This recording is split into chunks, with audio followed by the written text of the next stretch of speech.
السلام علیکم ناظرین، ناول لینڈ کے پیارے سے ناظرین کو ہم اپنے چینل پہ خوش آمدید کہتے ہیں۔ بڑھتے ہیں سہارا کون بنتا ہے کی ایپیسوڈ نمبر 11 کی جانب۔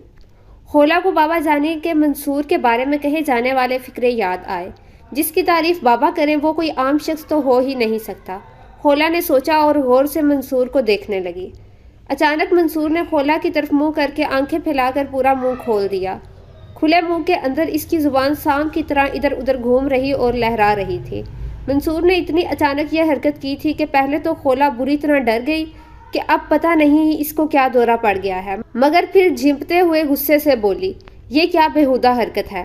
آپ اتنے غور سے مشاہدہ کر رہی تھی، مجھے لگا شاید آپ میرے اندر کا مشاہدہ کرنا بھی پسند کریں۔ منصور نے سادہ سے لہجے میں کہا، مگر اس کے ہونٹوں پر دبی دبی سی مسکراہٹ بھی تھی، جیسے وہ اس سچویشن سے محظوظ ہو رہا ہو۔ نظریں سامنے تھی مگر پھر بھی یہ بندہ غافل نہیں تھا، خولا نے سوچا۔ پھر اچانک خولا کی نظر پانی والی پستول پر پڑی تو اسے کمرے کے منظر یاد آ گئے۔ بے اختیار اسے جھرجھری آ گئی۔ اس پستول میں کیا ہے اور وہ پانی والے جگ کیسے پھٹے؟ خولا نے تجسس سے پوچھا۔ او یہ! منصور نے پستول اٹھاتے ہوئے کہا، ایک منٹ ذرا اپنا منہ کھولنا۔ منصور نے گھبرا کر تیزی سے کہا۔ اس کی گھبراہٹ اور سنجیدگی دیکھ کر خولا نے فوراً اپنا منہ کھول دیا۔ منصور نے بڑے سکون سے پستول کا منہ جلدی سے خولا کی منہ کی طرف کر کے ٹریگر دبا دیا۔ پانی کی پچکاری نکلی اور سیدھا خولا کے گلے کے اندر جا کر لگی۔ خولا کو پانی کا ذائقہ محسوس ہوا اور گلے پر پھوار لگنے سے بے اختیار کھانسی اٹھنے لگی۔ منصور بڑے اطمینان سے کہہ رہا تھا، اس میں پانی ہے۔ خولا کا غصے سے چہرہ لال ہو گیا۔ وہ چلاتے ہوئے بولی، ویسے نہیں بتا سکتے تھے، یہ بےہودہ حرکت کرنے کی کیا ضرورت تھی؟ آپ نے منہ کھولنے کی بےہودہ حرکت کیوں کی؟ اس کے اطمینان میں ذرا فرق نہیں آیا اور ترکی بہ ترکی جواب بھی دے دیا۔ خولا نے کچھ کہنے کے لیے لب کھولے مگر پھر فوراً بند کر لیے، شاید وہ ٹھیک ہی کہہ رہا تھا۔ اب میں کچھ نہیں بولوں گی، خولا نے تب کر کہا۔ منصور تھوڑی دیر خاموش رہا، پھر کہنے لگا، ان دھماکوں میں ایک خاص ٹیکنیک استعمال ہوئی تھی جو ابھی عام نہیں۔ یہاں پہنچ کر وہ چپ ہو گیا۔ کون سی ٹیکنیک؟ خولا کے منہ سے بے اختیار نکلا۔ اب کیوں بولی ہو؟ منصور نے اطمینان سے کہا۔ خولا کا دل چاہا وہ منصور کا منہ توڑ دے، اس کے اندر غصے کی لہریں اٹھنے لگی۔ بڑی مشکل سے خولا نے خود پر کنٹرول کیا مگر اس نے تہیہ کر لیا کہ اب کچھ نہیں بولے گی، چاہے کچھ بھی ہو۔ گھر اب قریب آ چکا تھا۔ اچانک کار لہرانے لگی اور منصور بار بار پیچھے مڑ کر دیکھنے لگا۔ یہ کہاں سے پیچھے لگ گئی؟ ان سے پیچھا چھڑانا ہوگا، وہ بڑبڑاتا ہوا بولا۔ ہمارا تعاقب ہو رہا ہے، سیٹ کے نیچے گن ہے، وہ نکالو اور پیچھے والوں پر فائرنگ کرو۔ ان سے پیچھا چھڑانا ہوگا ورنہ وہ گھر تک پہنچ جائیں گے، منصور نے سنجیدگی سے کہا۔ خولا جھک کر سیٹ کے نیچے ہاتھ مارنے لگی اور بیک مرر میں پیچھے آتی گاڑیوں کو دیکھ کر پوچھنے لگی، کون سی گاڑی میں ہیں وہ؟ تم پھر بول رہی ہو، منصور نے بڑے اطمینان سے کہا۔ پہلے تو خولا کو شاک سا لگا، پھر اس بار خولا کا ہاتھ گھوم ہی گیا، مگر یہ الگ بات ہے اس کا مارا گیا تھپڑ منصور کی بجائے سیٹ پر لگا، کیونکہ وہ پہلے ہی رد عمل کے لیے تیار تھا، اس لیے نیچے جھک گیا تھا۔ غصے کے مارے خولا کا برا حال ہو گیا۔ یہ شخص سمجھتا کیا ہے خود کو، اس نے تب کر سوچا، لیکن اس سے پہلے کچھ بولتی گھر آ چکا تھا۔ منصور نے ہارن دیا تو گیٹ کیپر نے جھانک کر دیکھا اور گیٹ کھول دیا۔ گاڑی پورچ میں کھڑی کر کے دونوں ڈرائنگ روم کی طرف بڑھے۔ ڈرائنگ روم میں بابا کے سامنے زرار، آپی، راشد بیٹھے تھے، جن کے چہروں پر پریشانی کے آثار تھے مگر بابا کے چہرے پر اطمینان تھا۔ او شکر ہے تم ٹھیک ہو، آپی نے خولا کو گلے لگاتے ہوئے کہا۔ خولا اور منصور نے بھی الگ الگ کرسیاں سنبھال لی۔ بابا آپ مجھے بتاتے میں جاتا، زرار نے ناراضگی سے کہا۔ بس بس مجھے پتا ہے کب کیا کرنا ہے، بابا نے سکون سے کہا۔ لیکن کیوں بابا، آپ ہم سے کام کیوں نہیں لیتے؟ زرار کی آواز میں شکوہ تھا۔ کیونکہ تم ابھی بچے ہو، بابا نے کہا تو زرار کا منہ ایسا ہو گیا جیسے کڑوا کریلا منہ میں آ گیا ہو۔ خولا نے دیکھا بابا کی اس بات پر منصور کے ہونٹوں پر ہلکی سی مسکراہٹ آ گئی تھی۔ خولا اندر ہی اندر جلنے بھننے لگی۔ بابا جب تک ہم میدان میں اتریں گے نہیں ہمیں تجربہ کیسے ہوگا؟ خولا نے دھیمے لہجے میں کہا۔ تم میدان سے ہی واپس آ رہی ہو تو کیا کیا تم نے؟ بابا نے عام سے لہجے میں پوچھا مگر خولا نے شرم سے سر جھکا لیا۔ اوکے، ساری باتیں کلیئر کرنا ضروری ہے، اس لیے وضاحت کر دوں کہ میرے ہر فیصلے کے پیچھے کوئی نہ کوئی وجہ ہوتی ہے، بابا نے کہا تو ہر کوئی بابا کی طرف متوجہ ہو گیا۔ جب خولا قاسم والے معاملے میں الجھی تو اسی وقت مجھے اندازہ ہو گیا تھا کہ یہ معاملہ اب پھیلے گا، کیونکہ قاسم کا تعلق وطن دشمن خفیہ ایجنسیوں سے ہے، خولا بھی اس زد میں آ سکتی ہے، اس لیے میں نے صرف اتنا کیا کہ منصور کو سارا معاملہ بتا کر بس یہ کہا کہ اس معاملے پر نظر رکھے۔ منصور نے کیسے نظر رکھی اور کیا کچھ کیا یہ منصور ہی بتائے گا، بابا نے اپنی بات ختم کرتے ہوئے کہا۔ سارے ہی منصور کی طرف متوجہ ہو گئے۔ سر نے مجھے بتایا تو میں فوراً سمجھ گیا، قاسم اگلے دن ہی خولا پر ہاتھ ڈالنے کی کوشش کرے گا۔ اس لیے اگلے دن ہی میں پوری تیاری کے ساتھ قاسم کے گھر کے باہر پہنچ گیا اور نگرانی کرنے لگا۔ قاسم یونہی جاتے ہوئے نعمان اور 2 گارڈز کو بھی ساتھ لے کر نکلا تو میں اسی وقت کھٹک گیا تھا۔ یونہی پہنچ کر قاسم تو اندر چلا گیا جبکہ گارڈز اور نعمان باہر ہی رک گئے تھے۔ میں نے اس موقع کو غنیمت سمجھا اور مختلف بہانوں سے حلیہ بدل کر گزرتے ہوئے دونوں گارڈز کی آستینوں پر سیزم کی سٹریپیں لگا دی۔ منصور بولتا جا رہا تھا مگر جب اس نے یہ کہا تو سارے چونک گئے۔ یہ کیا چیز ہے؟ سمجھ نہیں آئی، زرار نے حیرت سے پوچھا۔ بابا کے چہرے پر کوئی حیرت نہیں تھی، البتہ دلچسپی کے آثار تھے۔ سیزم ایک الکی دھات ہے۔ تقریباً تمام الکی دھاتیں پانی سے بہت زیادہ ریئیکٹ کرتی ہیں، مگر یہ سیزیم ایک ایسی دھات ہے جو چند ملی گرام بھی پانی میں ڈالی جائے تو پانی سے چھوتے ہی دھماکے کے ساتھ پھٹ جاتی ہے۔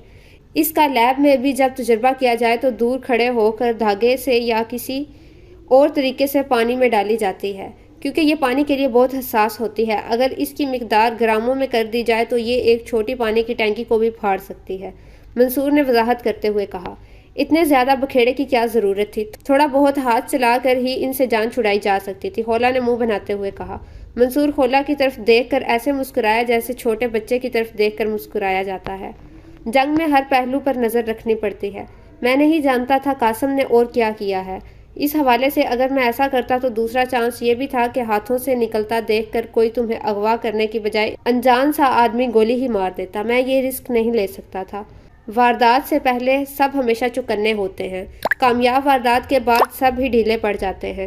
اس وقت اپنی مرضی کے حالات پیدا کر کے قابو پایا جا سکتا ہے، منصور نے وضاحت کرتے ہوئے کہا۔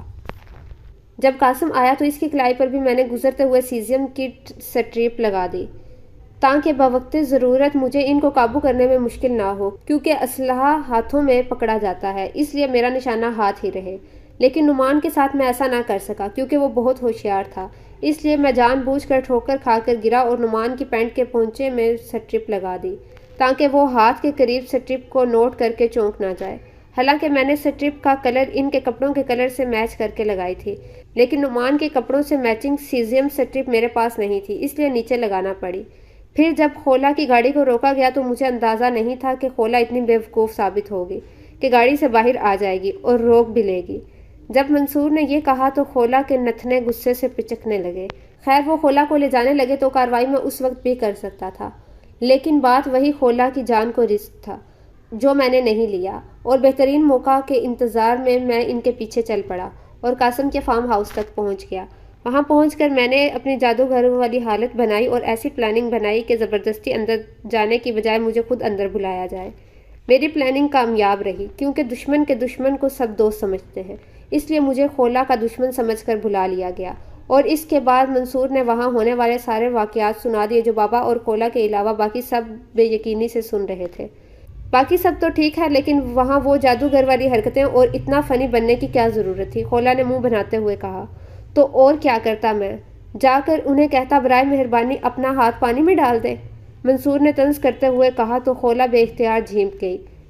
وہاں وہ ایکٹنگ ضروری تھی کیونکہ مجھے اپنی پسند کا ماحول اور جنگ کا میدان بنانا تھا۔ میری اس ایکٹنگ سے یہ فائدے ہوئے۔ نمبر 1، دشمن میری طرف سے مطمئن ہو گیا کہ میں بے ضرر ہوں۔ جب دشمن مطمئن ہو جائے تو شکار کرنا آسان ہو جاتا ہے۔ نمبر 2، ایک ہی وقت میں قاسم اور 2 گارڈز بیکار ہو گئے جو ویسے ممکن نہیں تھا۔ نمبر 3، نعمان کو کور کرنا آسان ہو گیا کیونکہ وہ اکیلا اور ششد رہ گیا تھا، منصور نے تفصیل سے وضاحت کرتے ہوئے کہا۔ تم لوگوں کو بھی سمجھ جانا چاہیے تھا کہ قاسم اب وار کرے گا، لیکن تم دونوں نے اس بارے میں سوچنا سمجھنا گوارا نہیں کیا۔ اب آئی سمجھ منصور تمہارا ہم عمر ہو کر بھی کیوں میری ٹیم میں ہے۔ منصور جو بھی کام کرتا ہے اس کام کے پیچھے کوئی حکمت ہوتی ہے، بابا نے مسکراتے ہوئے خولا اور زرار سے کہا۔ ہاں مجھے گاڑی میں تنگ کرنے کے پیچھے بھی کوئی حکمت ہوگی، خولا نے جل کر سوچا۔ لیکن یہ بات ضرور تھی، خولا اور وہاں موجود سب افراد دل ہی دل میں اس بات کا اقرار کر رہے تھے کہ واقعی منصور ذہانت میں ان سب سے آگے ہے۔ اتنی باریکی سے ہر پہلو کا خیال رکھتے ہوئے اتنی عمدہ پلاننگ بنا کر اتنے عمدہ طریقے سے عمل کرنا ان کے بس کی بات نہیں تھی۔ میری زندگی کا کیا مقصد ہے؟ میرا نہیں خیال یہ بتانے کا ابھی صحیح وقت ہے، مگر میں تمہیں بتاؤں گا ضرور، ماسٹر نے حیدر کی طرف دیکھتے ہوئے مسکراتے ہوئے کہا۔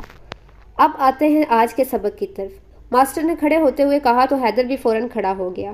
میں نے تمہیں حساس پوائنٹس کا بتایا تھا، جن میں سب سے زیادہ حساس پوائنٹس آنکھیں ہوتی ہیں، آنکھوں پر وار کرنے کا طریقہ بھی بتایا تھا، یاد رہے یہ والا پوائنٹ۔ اور جو پوائنٹس میں آگے بتانے جا رہا ہوں وہ سب ایسے افراد کے لیے بے حد کام آتے ہیں جن کا سامنا اپنے سے طاقتور سے ہو، جیسا کہ بچے اور لڑکیاں۔ ان چیزوں اور پوائنٹس پر عمل بھی تب ہی کرنا ہے، خاص کر آنکھوں پر وار تب ہی کرنا ہے جب سوال عزت یا جان کا آ جائے۔ باقی پوائنٹس پر عمل جس مرضی لڑائی میں کرو، ماسٹر نے وارن کرتے ہوئے کہا۔ اب آتے ہیں آنکھوں اور گردن کے بعد دوسرے نازک اور حساس پوائنٹس کی طرف، جن پر وار کر کے آپ خود سے زیادہ طاقتور کو زیر کر سکتے ہیں۔ میں تمہیں پکڑنے جا رہا ہوں، سمجھو کہ میں تمہاری جان لینے کا ارادہ رکھتا ہوں، جتنی جلدی ہو سکے تم نے مجھ سے بچ کر دور بھاگنا ہے۔ ماسٹر نے حیدر پر جھپٹنے کی تیاری کرتے ہوئے کہا تو حیدر ہوشیار ہو گیا۔ ماسٹر نے یکدم آگے بڑھ کر حیدر کی کلائی پکڑ لی۔ حیدر نے فوراً کلائی چھڑوانے کی کوشش کی اور زور لگا کر بھاگنے اور کلائی آزاد کروانے کے لیے زور لگانا شروع کر دیا۔ غلط موو، ماسٹر برہمی سے بولا۔ جب بھی کوئی کسی کو کہیں سے پکڑتا ہے تو 95% لوگ اپنے حواس کھو کر اس حصے کو چھڑانے کے لیے زور آزمائی شروع کر دیتے ہیں۔ وہ یہ کیوں نہیں سوچتے یہ کوئی زور آزمائی کی گیم نہیں، ایک جنگ ہے جس میں خود کو بچا کر دوسرے کو زیادہ سے زیادہ نقصان پہنچانا ہے، ماسٹر برہمی سے بولا۔ اور دشمن جب پکڑتا ہے اس کے ذہن میں یہ بات آلریڈی موجود ہوتی ہے کہ اب مقابل خود کو چھڑانے کی کوشش کرے گا۔ یاد رکھو جنگ میں جو دشمن کی نفسیات کو سمجھ گیا وہ آدھی جنگ جیت گیا۔ ماسٹر اب سمجھا رہا تھا۔ تو پھر کیا کرنا چاہیے؟ حیدر نے کنفیوز ہوتے ہوئے پوچھا۔ سب سے پہلے زور لگاؤ، مگر چند لمحوں کے لیے۔ اس سے دشمن کو نفسیاتی سکون ملے گا کہ واقعی وہی ہو رہا ہے جو اس کے ذہن میں ہے۔ یہ دشمن کی غلط فہمی ہوگی۔ اس کے بعد زور لگانے کی بجائے خود کو اس طرف دھکیلو جدھر دشمن کھینچ رہا ہے۔ ایسا کرنے سے چند لمحوں کے لیے دشمن کو حیرت ہوگی، 1 سیکنڈ کے لیے اس کے پاؤں ڈگمگائیں گے۔ اس کی حیرت اور ڈگمگانے کا دورانیہ ہی تمہارے وار کرنے کا بہترین موقع ہے، کیونکہ ایسا کرنے سے تم پہلے ہی دشمن کے قریب پہنچ چکے ہوگے۔ اس سے پہلے دشمن مختصر سی حیرت اور ڈگمگانے کی حالت سے باہر نکلے فوراً اس دوران وار کر دو، حساس مقام پر، کیونکہ یہ وہ دورانیہ ہے جس میں دشمن اپنا دفاع بھی نہیں کر پائے گا اور دشمن کے وار سے پہلے تمہارا وار کاریگر ہوگا۔ ماسٹر نے باقاعدہ اس کی مشق کرتے ہوئے حیدر کو سمجھایا۔ حیدر کو یہ باریکی والا پوائنٹ جان کر عجیب سی خوشی ہوئی۔ دل میں خیال آیا واقعی ماسٹر ہی ہے جو اس قدر باریکی سے داؤ پیچ سکھا سکتا ہے۔ آنکھیں، گردن کا فرنٹ، سائیڈ اور بیک والا پورشن، ناک، کان، دونوں ٹانگوں کے درمیان، گھٹنے کے عین اوپر سخت ہڈی یا گھٹنوں کے عین پیچھے والے حصے، یہ وہ پوائنٹس ہیں جو وار کرنے کے لیے بہترین پوائنٹس ہیں، مگر سیکنڈ کے 1000ویں حصے میں فیصلہ تم نے کرنا ہوگا کہ کس پوائنٹ پر زیادہ طاقت سے وار کر سکتے ہو۔ اس پوائنٹ کو سمجھتے ہی فوراً وار کر دو، ماسٹر نے مکمل بریفنگ دیتے ہوئے کہا۔ حیدر نے سر ہلاتے ہوئے اظہار کیا کہ وہ سب باتیں ذہن نشین کر رہا ہے۔ اب آتے ہیں اس بات کی طرف کہ وار کیسے کرنا ہے، ماسٹر نے پہلو بدلتے ہوئے کہا۔ ایک بچہ یا ایک لڑکی جتنی مرضی طاقت سے ایک مرد کو تھپڑ یا مکہ مارے، اس کا کوئی خاص اثر نہیں ہوگا مرد پر۔ کیا میں ٹھیک کہہ رہا ہوں؟ ماسٹر نے حیدر سے پوچھا۔ جی ماسٹر، حیدر نے اعتراف کرتے ہوئے کہا۔ اس لیے کمزور کو چاہیے طاقتور ٹول کا استعمال کرے، مثلاً پاؤں کی ایڑی، کوہنی، گھٹنا اور سر، یہ وہ ٹول ہیں جن سے نازک پوائنٹس پر چاہے بچہ یا لڑکی کمزور ہونے کے باوجود اپنے ان سخت حصوں سے ضرب لگائے گا تو بہترین فائدہ حاصل ہو سکتا ہے۔ جی ماسٹر، میں ان پوائنٹس کو ذہن نشین کر رہا ہوں، حیدر نے یقین دہانی کرواتے ہوئے کہا۔ ماسٹر کافی دیر حیدر کو یہ مشقیں کرواتا رہا اور جب حیدر تھکاوٹ سے چور چور ہونے لگا تو ماسٹر نے اسے کرسی پر بیٹھنے اور ریسٹ کرنے کا کہا۔ ماسٹر خود بھی حیدر کے سامنے کرسی پر بیٹھ گیا۔ تمہیں پتہ ہے صحابہ کے دور میں کون سی 2 سپر پاورز تھی؟ ماسٹر نے اچانک ایک سوال کرتے ہوئے کہا۔ جی، فارس اور روم، یہ 2 سپر پاورز تھی جو کئی ملکوں پر مشتمل تھی، حیدر نے فوراً جواب دیا۔ اور صحابہ کرام نے انہیں کیسے شکست دی؟ ماسٹر نے ایسے پوچھا جیسے پہیلی پوچھتے ہیں۔ مسلمان بہت بہادری سے لڑے، ان کے ساتھ اللہ کی مدد تھی، انہوں نے اپنی زندگیوں کی پرواہ نہ کرتے ہوئے بے مثال شجاعت کا مظاہرہ کیا، حیدر نے انتہائی جوش و خروش سے جواب دیا۔ اچھا، اور کیا کچھ کیا؟ ماسٹر نے مسکراتے ہوئے پوچھا۔ اور؟ حیدر کنفیوز سا ہو گیا، اور کیا بتائے؟ پتہ نہیں۔ جب کوئی جواب نہ بن پایا تو حیدر نے لا علمی کا اظہار کیا۔ یہی تو مسئلہ ہے ہمارے ساتھ، ہم بس سرسری سا سن لیتے ہیں اور پڑھ لیتے ہیں، تحقیق نہیں کرتے، تہ تک نہیں پہنچتے، ماسٹر نے اپنی ران پر ہاتھ مارتے ہوئے کہا۔ اچھا، کسی بھی 2 مسلمان سپہ سالاروں کے نام لو، ماسٹر نے پوچھا۔ حضرت خالد بن ولید اور حضرت عمر رضی اللہ عنہم، حیدر نے فوراً جواب دیا۔ تم نے یہی 2 نام کیوں لیے؟ ماسٹر نے پوچھا۔ حضرت خالد بن ولید ناقابل شکست رہے۔ انہوں نے ہر جنگ میں اہم کردار ادا کیا، جبکہ حضرت عمر کے دور میں سب سے زیادہ فتوحات ہوئی۔ حیدر نے جواب دیا، بے شک اللہ کی مدد ان کے ساتھ تھی، مگر اللہ تعالیٰ نے بھی فرمایا ہے جتنی کوشش کر سکو کرو اور نتیجہ میری ذات پر چھوڑ دو، اس لیے انہوں نے بھی سارے اسباب اختیار کیے تھے۔ ماسٹر نے تمہید باندھتے ہوئے کہا، جنگ جیتنے کے لیے سب سے اہم چیز ہوتی ہے جنگی حکمت عملی۔ میں اسلام کی سب سے پہلی جنگ کا ذکر کرتا ہوں۔ اکثر مسلمان بس یہ کہہ کر مطمئن ہو جاتے ہیں کہ اللہ کی مدد تھی۔ بے شک اللہ کی مدد تھی، مگر آپ صلی اللہ علیہ وآلہ وسلم نے بہترین جنگی حکمت عملی بھی بنائی تھی، اسباب کو بھی اختیار کیا تھا جو جنگ جیتنے کے لیے ضروری تھے۔ ادھر کوئی پوری توجہ نہیں دیتا۔ ماسٹر بولتا جا رہا تھا، مگر حیدر کو اچانک بہت دلچسپی محسوس ہونے لگی۔ ایسا تو اس نے کبھی نہ پڑھا تھا نہ کبھی سنا تھا کہ محمد صلی اللہ علیہ وآلہ وسلم نے کوئی حکمت عملی بھی بنائی تھی۔ رسول پاک صلی اللہ علیہ وآلہ وسلم کی قیادت میں مسلمانوں نے 12 رمضان المبارک کو مدینہ سے کوچ کی۔ اسلامی لشکر نے مدینہ سے بدر تک کا فاصلہ اس طریقے سے طے کیا جو عصر حاضر کے صحرائی اور میدانی جنگوں کے مطابق اور ہم آہنگ ہے۔ آپ صلی اللہ علیہ وآلہ وسلم نے فوج کی حرکت کے دوران اس کے آگے ایک جاسوسی دستہ بھجوایا تاکہ دشمن کے بارے میں معلومات حاصل کی جا سکے اور فوج کی پیش قدمی کے دوران دشمن کے اچانک حملے سے محفوظ رہا جا سکے۔ آپ صلی اللہ علیہ وآلہ وسلم نے اسلامی لشکر کو دستوں اور گروپس میں تقسیم کیا، ان کے کمانڈر مقرر کیا۔ آپ صلی اللہ علیہ وآلہ وسلم نے مہاجرین اور انصار کو بھی الگ الگ دستوں میں ترتیب دیا۔ آپ صلی اللہ علیہ وآلہ وسلم کے لشکر کے عقب، ریئر اور پہلوؤں کی حفاظت کے لیے بھی دستے معمور کیے۔ آپ صلی اللہ علیہ وآلہ وسلم نے عام استعمال والے رستے کو چھوڑ کر ایک ایسے رستے کا انتخاب کیا جو کہ بہت کم استعمال ہوتا تھا تاکہ مسلمانوں کی حرکت پوشیدہ رہے۔ مسلمان کامیابی کے ساتھ زعفران بدر کے نزدیک پہنچ گئے۔ یہاں پہنچ کر آپ صلی اللہ علیہ وآلہ وسلم نے ایک دستہ بدر کی سمت اور ایک دستہ شام سے مکہ کے راستے کی سمت بطور خفیہ جاسوسی معلومات کے لیے روانہ کیے تاکہ دشمن تعداد، ہتھیار، گھوڑے، ساز و سامان، رست و رسائل وغیرہ، زمین، پانی، رکاوٹیں، چھپنے کی جگہ وغیرہ اور تجارتی قافلے کے بارے میں معلومات حاصل کریں۔ اگلے روز اسلامی دستوں نے قریش کے 2 غلام پکڑے جو ان کے لیے پانی لے کر جا رہے تھے۔ ان سے آپ صلی اللہ علیہ وآلہ وسلم نے خود تفتیش کی، جس پر یہ بات سامنے آئی کہ قریش ایک فیصلہ کن جنگ کے لیے نکلے ہیں۔ انہوں نے بدر سے جنوب مغرب میں پڑاؤ ڈالا ہوا ہے۔ بدر میں پہنچ کر آپ صلی اللہ علیہ وآلہ وسلم نے مشاورت سے اسلامی لشکر کے لیے ایک ایسی جگہ کا انتخاب کیا جو اونچائی پر تھی اور ساتھ ہی پانی کے ذرائع پر کنٹرول حاصل کیا۔ قریش کے لشکر نے بدر کے جنوب مغرب کی جانب کیمپ لگایا۔ مسلمانوں نے بدر کے چشموں کے نزدیک سخت زمین پر ڈیرا ڈالا۔ چشموں تک جانے کے لیے قریش کو کافی فاصلہ ریت کے ٹیلوں اور نرم زمین پر طے کرنا پڑتا تھا جو کہ انفنٹری اور گھوڑوں کے لیے مشکل تھا۔ چشموں کے عقب کا علاقہ اونچا اور دفاعی نقطۂ نظر سے موزوں تھا۔ رسول پاک صلی اللہ علیہ وآلہ وسلم نے اپنی فوج کے لیے اونچی جگہ کا انتخاب کیا۔ آپ نے اپنی فوج کے استعمال کے لیے ایک کنواں چھوڑ کر باقی تمام کو ریت سے بھر دیا یا بنیرے بنوا کر پانی کا رخ موڑ دیا۔ چونکہ مسلمانوں کے پاس کیولری گھڑ سوار دستے کی کمی تھی، اس لیے آپ صلی اللہ علیہ وآلہ وسلم نے دفاعی حالات اپنانے کا فیصلہ کیا۔